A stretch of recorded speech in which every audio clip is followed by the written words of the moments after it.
birliği, mesela her ülkenin kendi içerisinde alimler birliği vardır.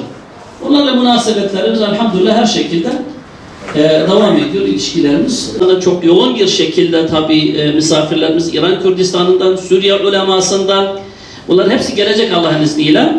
Yani alimler ve medreseler birliği, İttihad-ül Ulema dediğimiz daha çok medrese ve medrese ulemasının içinde bulunduğu bir birlikteliktir, bir çatıdır. Dolayısıyla mesela biz Dünya Alimler Birliği'ne üyeyiz. Bizim bu hafta Diyarbakır'da Diyanım'da uluslararası bir toplantı düzenleyeceğiz. Alimler Buluşması adı altında 8.'si olacak. İnşallah bunu siz değerli basın mensupları paylaşıp kamuoyu oluşturmak için siz davet ettik. Buyurun hocam.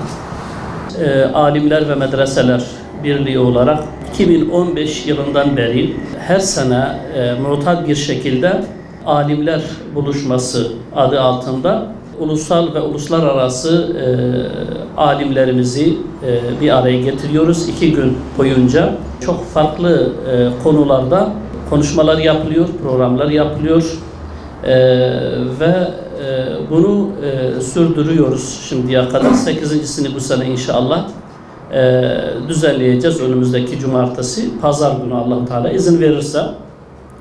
Kıymetli arkadaşlar, bizim bu programımız elbette çok önemli hikmetlere binaen yapılıyor. Siz de daha önce de takip etmişsiniz. Biz gerek yani ağırlıklı olarak bölgemizin ulemasını fakat dünyanın hemen hemen her tarafından alimleri davet ediyoruz. Çok değerli ve kıymetli şahsiyetler iştirak ediyor. Toplumumuzun her türlü sorun ve problemlerini biz masaya yatırıyoruz. Yani 2 gün boyunca 4 ana oturumdan oluşan bir programdır programımız ve biz her sene farklı bir ana tema ile bu işi yapıyoruz ve onun altında 12 tane başlığımız var, 12 tane ana konumuz var, işleniyor. Bu seneki ana temamız ise İslami uyanışa rehberlik etme. İslami uyanışa rehberlik etme ana temamızın altında yine farklı konularımız olacak.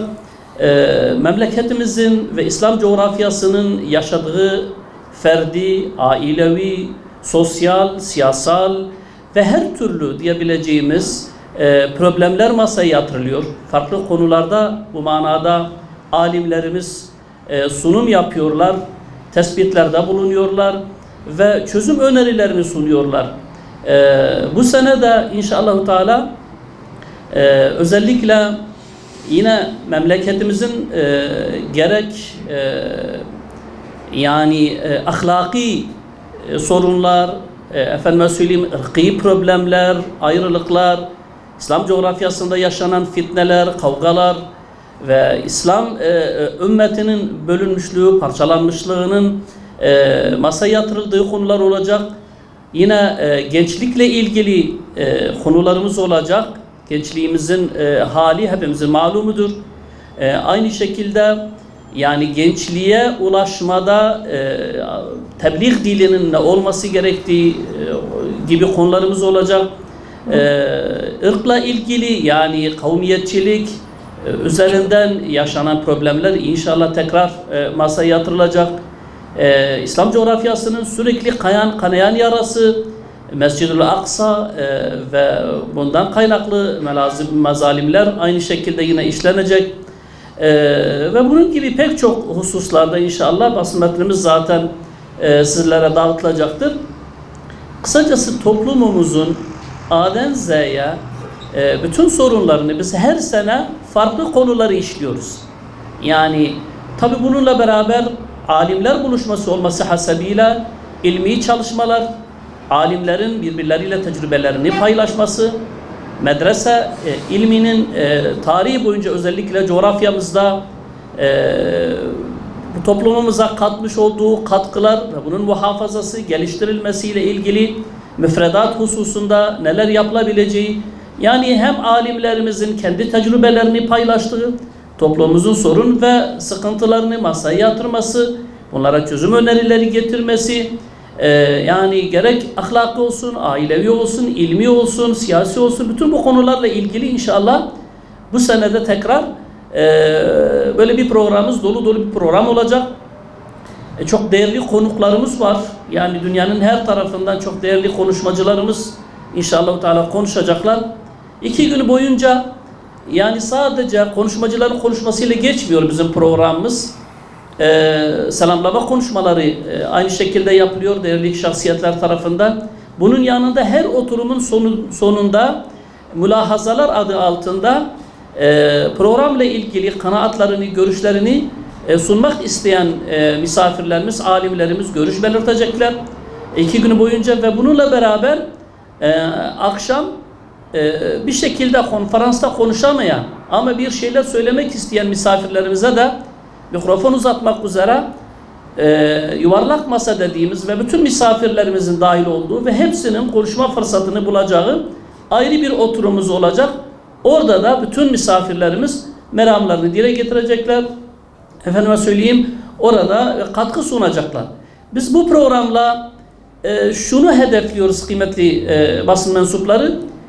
Biz her şeyden önce şuna inanıyoruz. İttihat olarak diyoruz ki yani ümmetin birlikteliği, ümmetin vahdeti, Müslümanların yekvücut olmasının yolu ulemanın birlikteliğinden geçer. Alimler bir araya geldikçe, alimler birbirleriyle tanıştıkça, birbirlerini sevdikçe, birbirleriyle yani tecrübelerini paylaştıkça ümmet inşallah daha çok bu noktaya gelecektir. Ve hakikaten de başladığımız ilk anda bugüne kadar çok büyük bir mesafe kat edildi. Yani alimlerimiz birbirleriyle tanıştı, birbirlerini tanımış oldu, birbirlerini bu akabinde programların akabinde de bizim yine ziyaretlerimiz oldu. Onların kendi içerisinde ziyaretleri oldu. Yani bu programımızın bir de farklı güzelliği de yani biz yaklaşık 6 ay öncesinden başlıyoruz bunun hazırlıklarına. Ve en son bölgenizdeki ya ve Türkiye'deki bütün alimleri, bütün medreseleri, ilmi kişilikleri tek tek geziyoruz. Onları davet ediyoruz, onları ziyaret ediyoruz, onların kanaatlerini soruyoruz. Yani bu vesileyle ulemanın tanışması, ulema içerisinde dayanışmalı olması, toplumun sorunların ulema tarafından konuşulması, ulema tarafından bunlara çözüm önerileri getirilmesi çok önemli bir husustur.